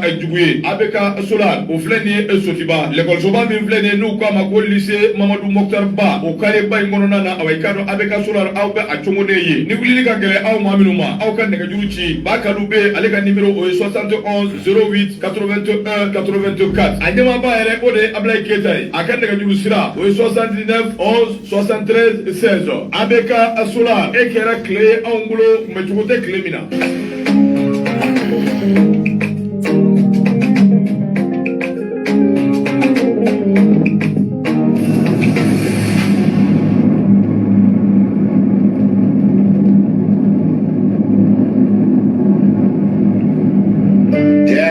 e dangana e ɲuman da e ɲuman se ni ye di fiyɛla kɛtɔ ye ka mɔɲɔ fili ka boli fɛn min nɔfɛ o ka di di ye DSL so tɛ sodanso bɔ so ka ca sodanso man jan dunankɛ ka so sirilen ye dugu kɔnɔ o bɛ kuma min mɛn ni dunankɛ y'o mɛn a tɛ si dugu la DSL sama bɛ dunan min bolo o tɛ fili taama sira la sama bɛ ciden min bolo o bisimila ka teli DSL k'aw ka minɛnw k'u lase u seyɔrɔ la dunuya mun bɛ kɔnɔna na ka sɔrɔ a ma ɲamatunu a ma ngɔɲɔ a ma ŋaɲa ka nafa sɔrɔ DHL ko la option facture lama don walima nafa wɛrɛw a ye compte DHL Express a ye o dayɛlɛ jagokɛlaw aw ye DHL maa wele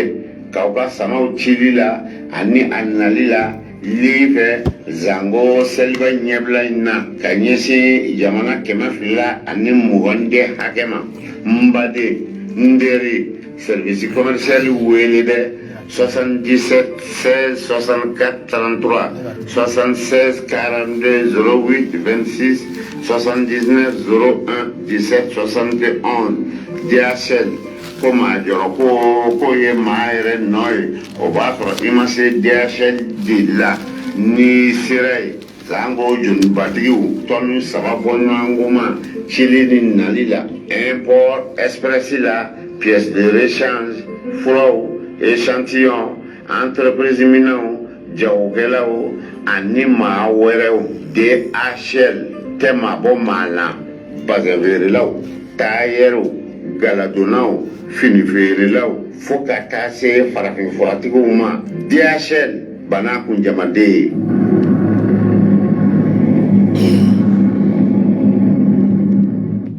Abu Safina Jara n'an bɔra sugu kɔnɔ an bɛ segin kura ye ka na kumaso kɔnɔ radio ye Nura FM ye 94 tɔn min murumuru 5 laseli o bɛ kɛ ka bɔ Jalakɔrɔ ji koɲumani wɛrɛda la an y'o de f'i ɲɛna kan an sɔn tɔgɔ an k'i sɔn jamu 76 33 43 03 i bolo don bidi kɛra ka fɔ ne bɛ n tɛgɛ don a don n bɛ bɔ ni sɛbɛn min ni o cogoya ko lɛni pana i k'a dɔn k'a fɔ Dawuda Sangare ale ka sɛbɛn don Dawuda ko di n bɛ tali kɛ Dr Shokɛl Kukala Mayiga chef du gouvernement san kelen k'a dɔn k'a fɔ ko a y'o sɔrɔ premier ministriya o kɔnɔna na juin kalo tile 7 san 2021 juin kalo tile 7 san 2022 Dr Shokɛl Kukala Mayiga k'a dɔn k'a fɔ ko a kumana min bɛ tali kɛ k'a dɔn k'a fɔ Shokɛl Kukala Mayiga la primature ni o ye premier ministre jabaya ye k'a dɔn k'a fɔ nin dukɛnɛ in bɛ a bolo kan dukɛnɛ in bɛ a ka bolo kan k'a dɔn k'a fɔ san kelen baɲango min bɛ tali kɛ k'a dɔn k'a fɔ gwɛlɛyaw la baara caman bɛ yen k'a dɔn k'a fɔ Shokɛl Kukala Mayiga k'a dɔn k'a fɔ ka taa se kɔrɔfɔ caman ma ninnu bɛɛ lajɛlen k'a dɔn k'a fɔ a tɛmɛna san kelen kɔnɔ o kɛra parce que b'a ka filɛ k'a dɔn k'a fɔ ni o ye Dawuda Sangare Dawuda a y'a yira k'a fɔ waati min na Bandaw ani Moktar Wane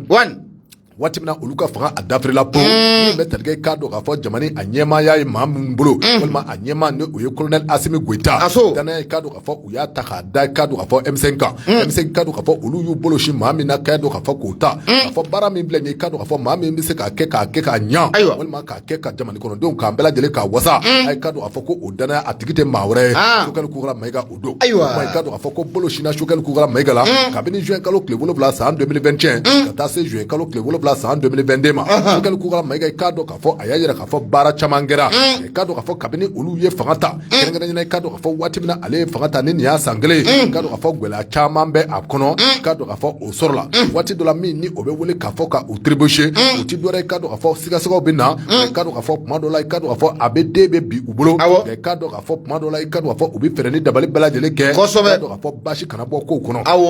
o bɛ kɛ k'a fɔ la k'a dɔn k'a fɔ nin san kelen kɔnɔ a ye k'a dɔn k'a fɔ ko gwɛlɛya caman k'a dɔn k'a fɔ u y'o sɔrɔ k'a dɔn k'a fɔ ko ka kɛ ni jamana kɔnɔden dɔw ka hakilila ɲuman ye ka kɛ ni jamana kɔnɔden dɔw ka wuli ka jɔ ye k'a dɔn k'a fɔ ko baara caman bɛ yen k'a dɔn k'a fɔ ko u ye o hakilila ta k'a dɔn k'a fɔ baara caman bɛ yen k'a dɔn k'a fɔ u ye o nun don k'a dɔn k'a fɔ Shokɛl Kukala Mayiga a ye kɔrɔfɔ caman fɔ Shokɛl Kukala Mayiga a y'a yira k'a fɔ ko waati dɔ la den bɛ bi a ta b'a bolo a ka jan kuma dɔ la kɔrɔfɔ dɔw bɛ se ka bɔ u da kɔnɔ k'a dɔn k'a fɔ minnu tɛ taa jamana kɔnɔden dɔw jimi sira fɛ k'a dɔn k'a fɔ nin san kelen kɔnɔ k'a dɔn k'a fɔ ko u ye baara caman kɛ k'a ka jan k'a dɔn k'a fɔ baara minnu bɛ kan ka kɛ u fɛ jamana kɔnɔden dɔw fana bɛ yen minnu ni olu bɛ nin baara in kɔrɔmatigɛ koyi maa dɔw bɛ yen k'a dɔn k'a fɔ minnu ni olu bɛ baara in sankɔrɔta k'a dɔn k'a fɔ ko fanga yɛrɛ ko a taabolo ye nin ye koyi maa dɔw bɛ yen k'a dɔn k'a fɔ ko n'i ye a ta k'a lajɛ fanga a kɔni a tɛ se ka taa bɛɛ lajɛlen jimi sira fɛ nka k'a dɔn k'a fɔ Dr Shokɛl Kukala Mayiga a ko i k'a dɔn k'a fɔ maa minnu bɛ yen k'a dɔn k'a fɔ hakaja ni u bɛ kɔrɔfɔ dɔw fɔ sanga ni waati k'a dɔn k'a fɔ olu ka faamuyali k'a dɔn k'a fɔ maa caman bɛ yen minnu ni u tɛ olu ka hakilina faamu maa dɔw bɛ yen k'a dɔn k'a fɔ ko olu bɛ u juger n'o tɛ dɔwɛrɛ dɛ ka jalaki ta ka u sɛgɛrɛ min b'a yira k'a fɔ u ka baara taatɔgɔ man ɲi maa dɔw fana bɛ yen k'a dɔn k'a fɔ ni olu bɛ tɛgɛrɛ kan k'a fɔ u kun u ka baara taatɔgɔ ka ɲi dɛ sanga ani waati k'a dɔn k'a fɔ san kelen kɔnɔ k'a dɔn k'a fɔ ko nin bɛɛ lajɛlen kɛra a kɔnɔ san kelen kɔnɔ maaw bɛ yen k'a dɔn k'a fɔ ni olu ye ngwara sɛbɛ ta k'a da u la n'a ta o ta a ye ka dɔn k'a fɔ ko u ka baara dɔw fana bɛ yen i ka dɔn k'a fɔ ko a taara jamana kɔnɔden dɔw sira fɛ hakilina fɛ koyi parce que b'a ka fɔla n'o ye Dawuda Sangare Dawuda ko docteur Sogɛli Kukola Mayiga a ko a b'a ɲini jamana kɔnɔdenw fɛ ko jamana in de kɛra sababu ye min ni an sera ka fara ɲɔgɔn kan wa i ka dɔn k'a fɔ ko jamana wɛrɛ tɛ anw bolo ni Mali in dɛ wa i ka dɔn k'a fɔ jamana kɔnɔden minnu bɛ yen ni olu min a faamu hali bi i ka dɔn k'a fɔ ni olu ɲɛna k'a fɔ ko u bɛ jamana in juguya kɔnɔ i ka dɔn k'a fɔ ko dayɛlɛlen don u bɛɛ lajɛlen ye wa hali bi u kana fara ɲɔgɔn kan u kana an k'an tɛgɛ di ɲɔgɔn ma jamana kelen min ni o bɛ an bolo Mali i ka dɔn k'a fɔ ko o ye Mali kosɛbɛ o do kɛ wulimali do a tɛ wuli a tɛ wuli abu kosɛbɛ jamana kelen min b'an bolo Mali de ye n'a ɲɛna a bɛ ɲɛ an ye yan Ala k'an kisi k'an tanga n'a jɛngɛna a bɛ jɛngɛ anw de ye yan ta Sogɛli Kukola Mayiga a ko i k'a dɔn k'a fɔ ni a tiɲɛna a ko a bɛ tiɲɛ an kelen kelen bɛɛ ye wa ni a ɲɛna i n'a fɔ i y'a fɔ cogo min na a ko a bɛ ɲɛ an bɛɛ lajɛlen ye o kuma i k'a dɔn k'a fɔ Sogɛli Kukola Mayiga a ko i k'a dɔn k'a fɔ jamana kɔni fanga a tɛ taa nin kɔ sanga ni waati k'a dɔn k'a fɔ ko maa bɛɛ lajɛlen tɛ se ka kɛ i fɛ i k'a dɔn k'a fɔ maa minnu bɛ k'a dɔn k'a fɔ ni olu bɛ u fɛ sanga ni waati hali bi u bɛ a ɲini u fɛ i k'a dɔn k'a fɔ u kana fara ɲɔgɔn kan an ka fara ɲɔgɔn kan an ka jamana an ka baara maa minnu bɛ i k'a dɔn k'a fɔ ni olu ma hakili sɔrɔ hali bi k'a fɔ k'i k'a dɔn k'a fɔ ko olu tɛ ka fanga in mara ko ɲuman ko hali bi ko u k'a faamu ko ye k'a sababu kɛ i k'a dɔn k'a fɔ ko u ka hakilina ye jamana a ɲɛtaa de ye parce que b'a ka fɔla ni o ye Dawuda Sangare a ko k'a dɔn k'a fɔ Sogɛli Kukola Mayiga a y'a yira k'a fɔ hakilina min bɛ jamana kuntigi la ni o ye colonel Asimi Goyita o tɛ dɔwɛrɛ dɛ o ye ka fɛɛrɛ ni dabali bɛɛ lajɛlen tigɛ jamana in k'a dɔn k'a fɔ a bɛ gɛlɛya min kɔnɔ hakilina min bɛ u la ni o ye Mali kura ye o hakilina min ni o bɛ ministre la n'o bɛ i k'a dɔn k'a fɔ jamana kuntigi la o kuma i k'a dɔn k'a fɔ ko olu bɛ ka baara kɛ o hukumu kɔnɔ i n'a fɔ ka nimisi wasa u ka ta ka jamana kuntigi k'a sɛgɛrɛ o ye i k'a dɔn k'a fɔ colonel Asimi Goyita i k'a dɔn k'a fɔ ni o bɔra i k'a dɔn k'a fɔ Sogɛli Kukola Mayiga a ye foli ni tanu ta ka jamana kɔnɔdenw ka bɛɛ lajɛlen sɛgɛrɛ k'a fɔ ko hali bi ko u ka danaya kurakura u ka danaya da u kan i k'a dɔn k'a fɔ wulikajɔ u ni a bɛɛ lajɛlen kɛ tiɲɛ don k'i k'a dɔn k'a fɔ ko victoire ni o ye sebaaya ye sebaaya ko a tɔ man jan bilen jamana tiɲɛ don ko an bɛ gɛlɛya kɔnɔ ko gɛlɛya min bɛ an ka nin waati in na ko an ka sɔn i k'a dɔn k'a fɔ ka gɛlɛya in k'a ku an ka sɔn i k'a dɔn k'a fɔ ka ko caman ku nin waati in na walasa i k'a dɔn k'a fɔ laɲini min ni an bɛ o kɔ n'o de ye k'a dɔn k'a fɔ jamana in ka bɔ jɔnya juru kɔrɔ jamana in k'a dɔn k'a fɔ min ni a bɛ wele ko souveraineté n'o y'an ka yɛrɛma hɔrɔnya ye jamana in k'a dɔn k'a fɔ ko an ka se k'o sɔrɔ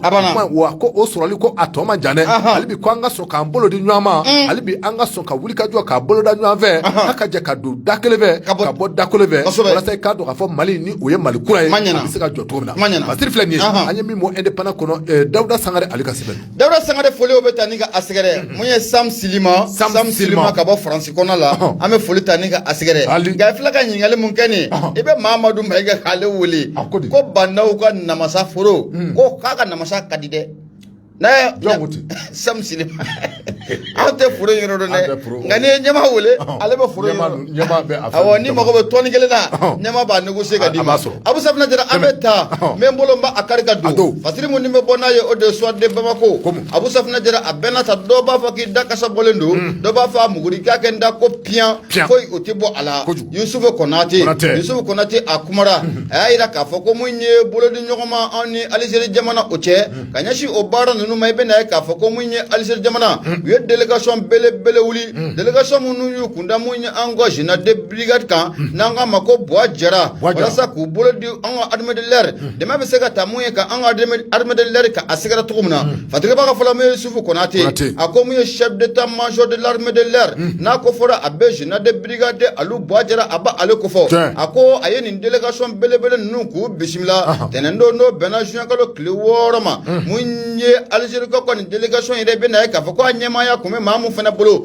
o de ye général de brigade fana ye n'an k'a ma ko Cheblaw Rachid Abu Safinɛ Jara ko ninnu ka ɲɔgɔn ye o kɔnɔ la k'i bɛ na ye k'a fɔ ko mun ye kɔrɔfɔ caman o bɔra a kɔnɔ la koyi kɔrɔfɔ mun n'a bɛ dɛmɛ ta ni ka ɲɛsin an ka armée de l'air o ma Fatigiba ka fɔ la a ko n'a ma ɲɛ k'a fɔ ko mun ye dɔw y'a yira k'a fɔ ko mun ye anw da kasa ko a bɔlen don i bɛ na ye k'a fɔ ko o waati kelen dɔw de ko k'u b'u da muguri k'a kɛ anw da piyan ko an ka k'u da piyaw ko foyi ko o tɛ bɔ a la Alizeri jamana y'a yira k'a fɔ k'u bɛna fɛɛrɛ dabali ta ka ɲɛsin mun ye an ka jamana o ma mun ye sanfɛ kɛlɛ yɛrɛ o sira fɛ an ka pankuru minnu bɛ u bɛna dɛmɛ ta ni ka anw sɛgɛrɛ pankuru minnu bɛ Abu Safinɛ Jara n'u tiɲɛnen don u bɛna fɛɛrɛ dabali bɛɛ lajɛlen ta ni ko olu fana ka o dilan o bɔlen kɔfɛ Abu Safinɛ Jara mun ye Algérikaw ka nin délégation belebele u y'a yira k'a fɔ ko mun ye an ka kɛlɛkɛcɛw ni ka formation ko o di u ma n'a ma ɲɛ k'a fɔ ko mun ye Union européenne ale y'a yira k'a fɔ ko mun ye a ka jɛkulu mun kun bɛ yan n'o kun bɛ ka formation ko o di an ka garde nationale fo ka taa fara mun ye an ka armée ma k'olu bɛ n'o jɔ n'a ma ɲɛ k'a fɔ k'olu kɔni ko k'u bɛ n'o jɔ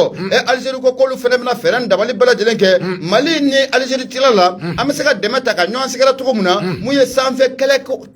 ko o la mun ye Algérie ko k'u bɛna dɛmɛ belebele k'o ta ka transition in ni ka a sɛgɛrɛ don n'a nataw la walasa mun ye terrorisme kɛlɛ Abu Safinɛ Jara o baara bɛ se ka ɲɛ an bolo cogo min na Algérie ka délégation belebele u kɔni y'a yira k'a fɔ u bɛna formation k'o kɛ o bɔlen kɔfɛ Abu hali an ka pankuru minnu bɛ minnu dalen n'u disi kan u bɛna fɛɛrɛ dabali bɛɛ lajɛlen kɛ u bɛ se ka bɔ u disi kan cogo min na don n'a nataw la donc kɔni filɛ nin ye an y'a sama ka bɔ mun ye nouvelle soir de Bamako ale kɔnɔ Yusufu Konate ale ye sɛbɛnnikɛla ye Abu i bonya o ba bi k'a dɔn k'a fɔ ne bɛ n tɛgɛ don mais bɔ ni sɛbɛn min ni o cogoya ko nouvelle horizon min bɛ tali kɛ k'a dɔn k'a fɔ Mamani Touré k'a dɔn k'a fɔ Mamani Touré ale ka sɛbɛn don Mamani ko i k'a dɔn k'a fɔ ministre min ni o ɲɛsinnen bɛ jo sariya i k'a dɔn k'a fɔ ani Kiriko Bunakuma n'o ye Mahamadu Kasoge a y'a yira k'a fɔ min bɛ tali kɛ dossier 1000 la a ye k'a dɔn k'a fɔ maa 1000 ani 200 k'a dɔn k'a fɔ maa 1000 ani 200 min bɛ tali kɛ ɲininkali Abu Safinɛ sɛbɛn taa mɛ ka olu sɛgɛrɛ poli économique fɛ k'a sababu ti dɔwɛrɛ dɛ i k'a dɔn k'a fɔ waati dɔ la tabale a gosira i k'a dɔn k'a fɔ min ni o bɛ wele ko avion présidentiel i k'a dɔn k'a fɔ équipement militaire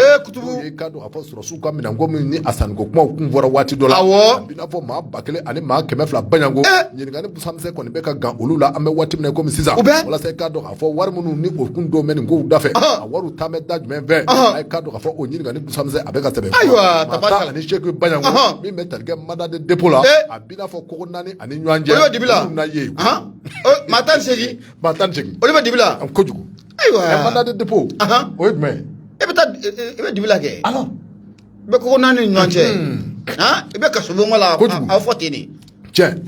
parce que i b'a ka fɔ k'a dɔn k'a fɔ ni o ye Mamani Touré Mamani a ko k'a dɔn k'a fɔ ministre min ni o ɲɛsinnen bɛ jo sariya ko ma k'a dɔn k'a fɔ ani adamadenw ka taabolo ni k'a dɔn k'a fɔ ni o ye Mahamadu Kasoge k'a dɔn k'a fɔ jɛmukan min ni a bɛ tɛmɛ i k'a dɔn k'a fɔ kɔmuso sanfɛ ni bɛɛ lajɛlen ko a ma l'émission Malikura a taasira jɛmukan sɛbɛn i k'a dɔn k'a fɔ min ni a kɛra ntɛnɛndon juin kalo tile 6 san 2022 k'a dɔn k'a fɔ ministre min ni o ɲɛsinnen bɛ i k'a dɔn k'a fɔ justice ma Mamani Kasoge i k'a dɔn k'a fɔ ko a ye kɔrɔfɔ caman bɔ kɔrɔfɔ ninnu senfɛ a ye k'a dɔn k'a fɔ Mamani Kasoge kɔni ko a da sera i k'a dɔn k'a fɔ avion présidentiel i k'a dɔn k'a fɔ ani détournement ni k'a dɔn k'a fɔ min bɛ tali kɛ fond Covid la i k'a dɔn k'a fɔ ko a da sera ninnu bɛɛ lajɛlen ma i k'a dɔn k'a fɔ min bɛ tali kɛ armée mɔgɔw ka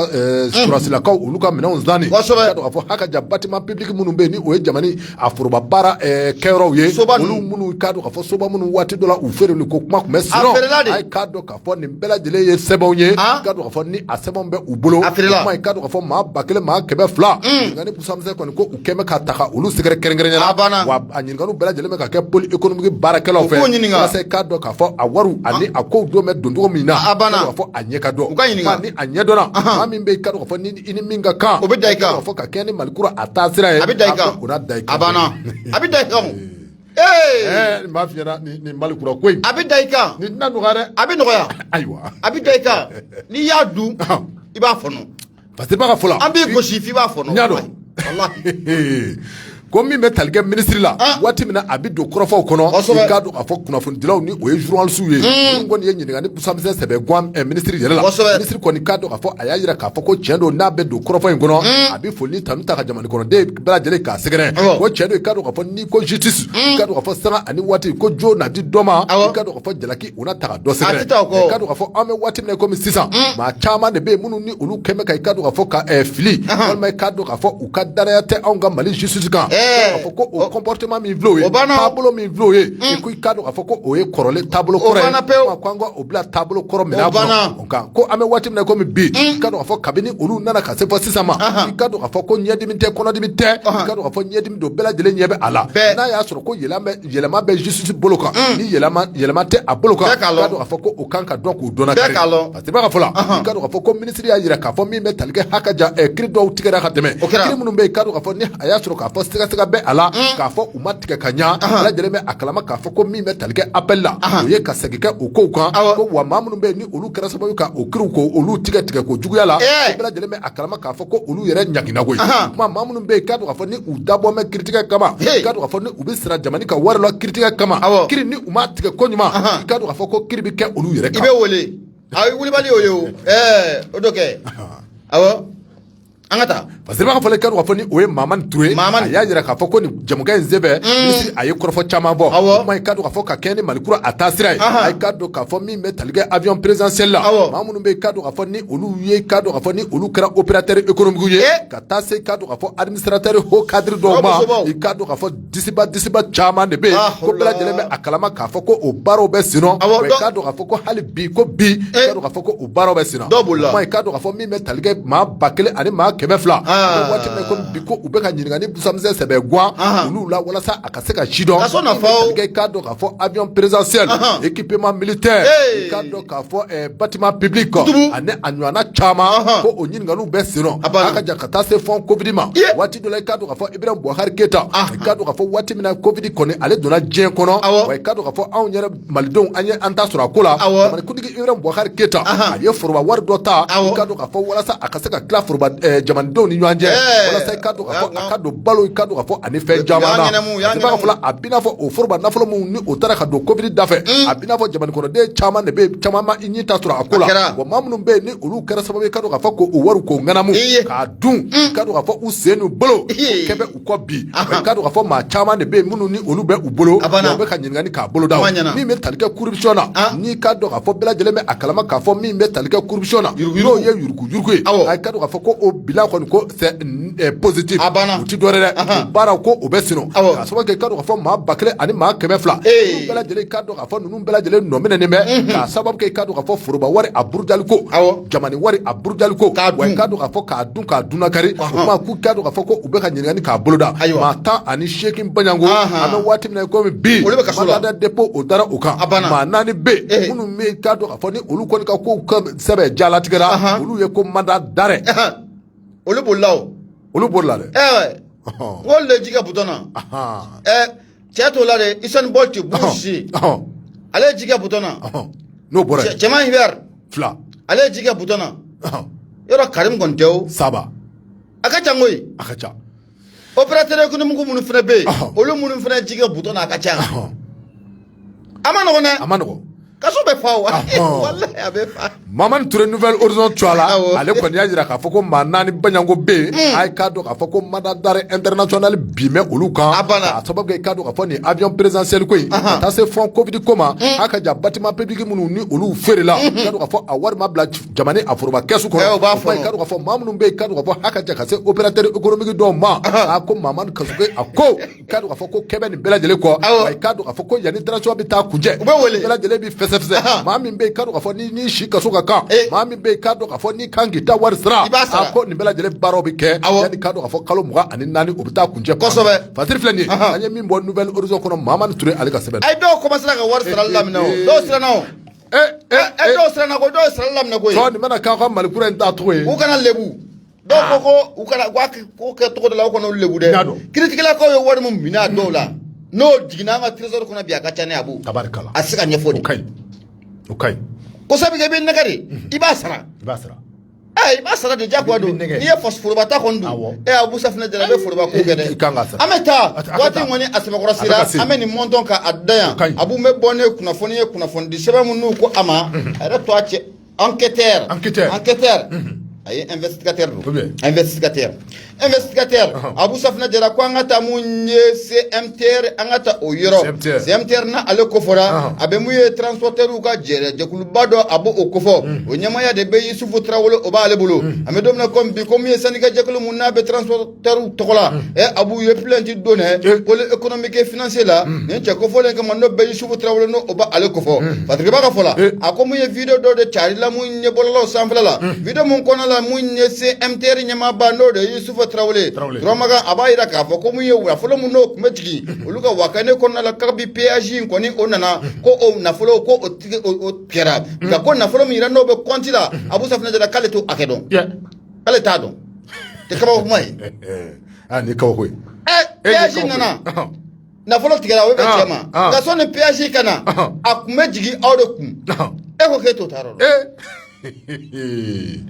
abu a ko kɔni anw waati kɔni sera i bɛna ye k'a fɔ ko min ye syndicat jɛkulu ninnu kɔni u ye plainte don a kama pôle économique et financier la kabi janvier kalo tile 14 san 2022 a n'a ta i ta ɲɛfɔ ye wari in taara yɔrɔ mun na Yusufu Tarawele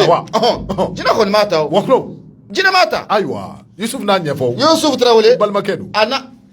n ka cɛkɔrɔba de don an ka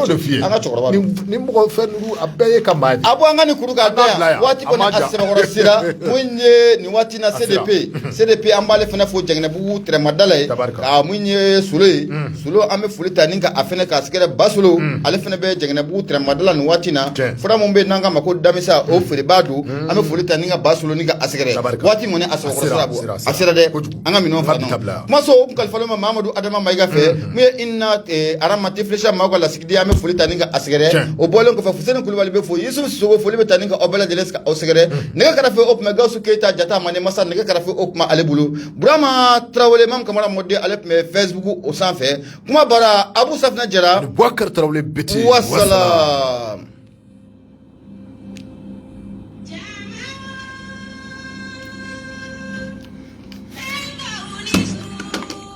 An sera